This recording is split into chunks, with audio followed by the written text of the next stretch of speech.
हम अपनी जान के दुश्मन को अपनी जान कहते हैं। हम अपनी जान के दुश्मन को अपनी जान कहते हैं। मोहब्बत की इसी मिट्टी को हिंदुस्तान कहते हैं, हिंदुस्तान कहते हैं। जो दुनिया में सुनाई दे उसे कहते हैं खामोशी, जो आंखों में दिखाई दे उसे तूफान कहते हैं। जो ये दीवार का सुराख है साहब, जो ये दीवार का सुराख है, चाइना, अमेरिका, पाकिस्तान साजिशों का हिस्सा है, मगर हम इसे अपने घर का रोशनदान कहते हैं, अपने घर का। आज़ादी, आज़ादी का असली मतलब वही समझ सकता है जिसने कभी गुलामी की हो। हम सौभाग्यशाली हैं कि हमने स्वतंत्र भारत में जन्म लिया।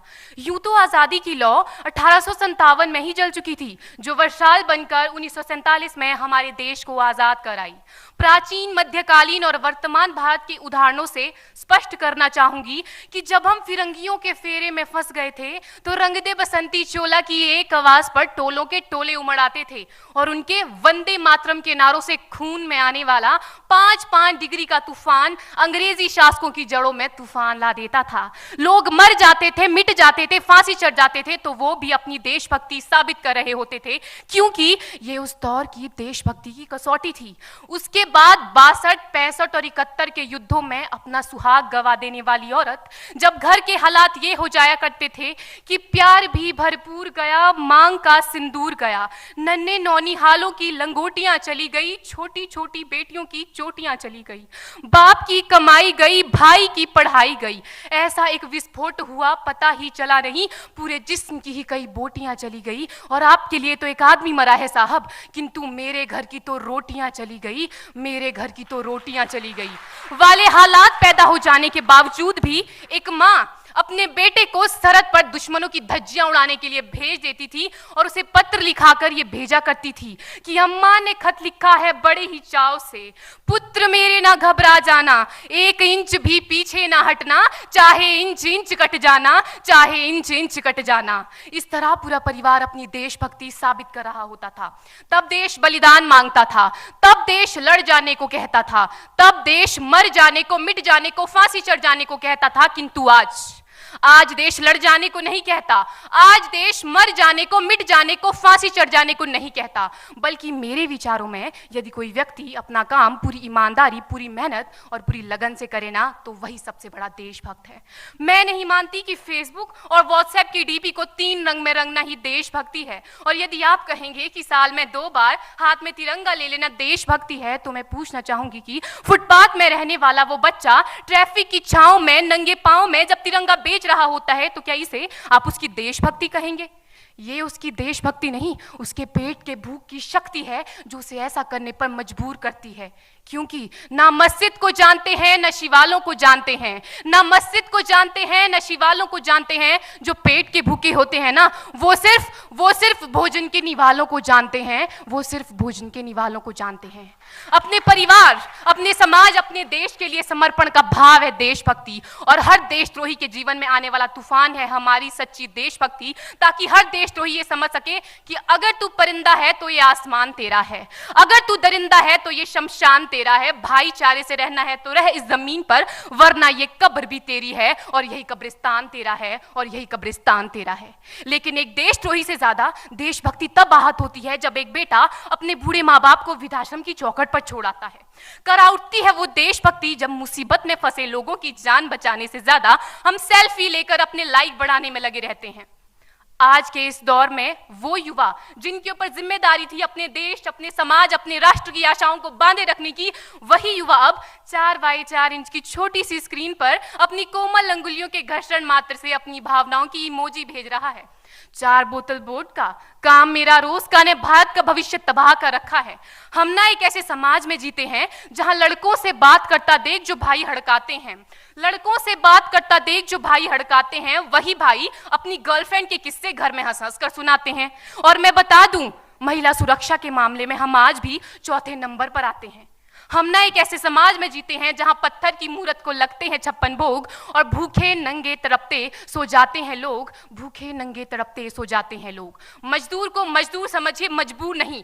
गरीब को काम दीजिए, दान नहीं। और अगर दान देने के इच्छुक हैं तो जीते जी रक्तदान दीजिए और मरने के बाद अंग दान देकर किसी मरते हुए को जीवन दान दीजिए। यही सच्ची देशभक्ति और यही सच्चा राष्ट्र प्रेम है। ना सरकार मेरी है ना रब मेरा है, ना सरकार मेरी है ना रब मेरा है, और ना ही ये बड़ा सा नाम मेरा है। बस इतनी सी बात का गुरूर है मुझे कि मैं भारत की हूं और ये भारत मेरा है और ये भारत मेरा है। परंतु एक वैचारिक बीमारी हमारे समाज में मुझे नजर आती है। कहा जाता है हम दुनिया के सबसे बड़े लोकतंत्र हैं, जहां हिंदू पैदा होते हैं, मुस्लिम, सिख और ईसाई भी पैदा होते हैं, लेकिन बदकिस्मती है अब इंसान पैदा नहीं होते। और मेरे विचारों में ना हिंदू की जरूरत है ना मुसलमान की जरूरत है, राष्ट्र निर्माण के लिए केवल अच्छे इंसान की जरूरत है, केवल अच्छे इंसान की जरूरत है। जरा सोच कर देखिए, ये पेड़ पौधे और शाखाएं भी परेशान हो जाएं अगर परिंदे भी हिंदू और मुसलमान हो जाएं। एक शैक्षणिक बीमारी भी हमारे समाज में मुझे नजर आती है, और बड़े ही आश्चर्य की बात है जिस देश ने पूरी दुनिया को तक्षशिला और नालंदा देकर के विश्वविद्यालय शिक्षा की बुनियाद रखी, आज विश्व के 100 सर्वश्रेष्ठ विश्वविद्यालयों में हमारा एक भी विश्वविद्यालय खड़ा नहीं हो पाता। जहां एक और हमारे पास IIT, IIM और NIT जैसे शिक्षण संस्थान हैं, तो वहीं दूसरी ओर इस देश के गरीबों को बेरोजगारी की जमात में खड़ा करने के लिए उनके हाथ में सर्व शिक्षा अभियान का झुंझुना पकड़ा दिया जाता है। और मैं बता दूं, इस शैक्षणिक बीमारी का केवल एक कारण वो ये कि हमारे देश की शिक्षा नीति केवल 2 तरह के लोगों के लिए बनती है, पहले वो जो विद्वान हैं और दूसरे वो जो धनवान हैं।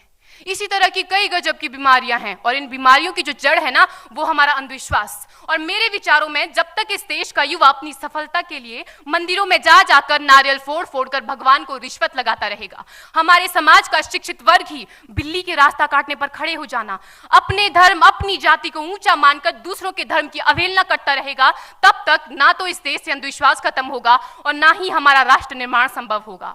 हमारी संस्कृति, हमारी सभ्यता को दुनिया ने शीश नवाया है, तो क्यों आस्था के नाम पर हमने अंधविश्वास फैलाया है?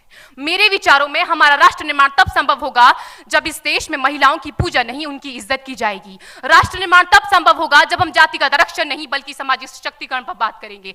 राष्ट्र निर्माण तब संभव होगा जब स्वच्छता अभियान में केवल सरकार नहीं बल्कि सड़क पर चलने वाला हर एक नागरिक हाथ बंटाएगा, स्वच्छ भारत स्वस्थ भारत को दिल से अपनाएगा। असल मायने में हमारा राष्ट्र निर्माण तब संभव होगा जब एक गरीब बच्चा मध्याह्न भोजन के नहीं बल्कि ज्ञान अर्जन के लिए सरकारी स्कूल की चौखट पर कदम रखेगा। और हमारा राष्ट्र निर्माण तब तक संभव नहीं होगा जब तक एक नागरिक नैतिक रूप से सटीन, चारित्रिक रूप से भ्रष्ट, मानसिक रूप से दिवालिया, धार्मिक रूप से अंधा, राजनीतिक रूप से गंदा, स्वैच्छिक मान मूल्यों के आंकड़ों में जिन्न शिन्न पैपंदमयी अखंड भारत को खंड खंड करता रहेगा, तब तक हमारा राष्ट्र निर्माण संभव नहीं होगा। बड़ी बड़ी बातें नहीं, छोटी छोटी कोशिशें करनी होगी, क्योंकि ठोकर हमें पहाड़ से नहीं पत्थरों से लगा करती है। I being an Indian, I being a student, I being a symbol daughter of this motherland feel proud to be an Indian। और मैं सैल्यूट करना चाहूंगी सरहद पर दिन रात हमारी रक्षा के लिए खड़े हर उस जवान को, इस देश की पुलिस, प्रशासन और किसान को, और इस देश के हर उस व्यक्ति को जो अपना काम पूरी ईमानदारी, पूरी मेहनत और पूरी लगन से करते हैं, जिनके बिना राष्ट्र निर्माण की कल्पना करना भी असंभव सा लगता है। और आज इस मंच पर पूरी जिम्मेदारी के साथ मैं भारत की बेटी ये कहती हूं कि हमारा राष्ट्र निर्माण तब संभव होगा जब हम सभी, मैं, आप, हम सब मिलकर प्रयास करेंगे, क्योंकि हमारे देश की जिम्मेदारी नहीं है हमें आगे ले जाने की, हमारी जिम्मेदारी है अपने देश को आगे ले जाने की, अपने राष्ट्र को आगे ले जाने की, अपने वतन को आगे ले जाने की। तो अंत में मैं बस यही कहना चाहूंगी, मेरा हिंदुस्तान महान था, महान है, महान रहेगा। मेरा हिंदुस्तान महान था, महान है, महान रहेगा। होगा हौसला सबके दिलों में बुलंद तो एक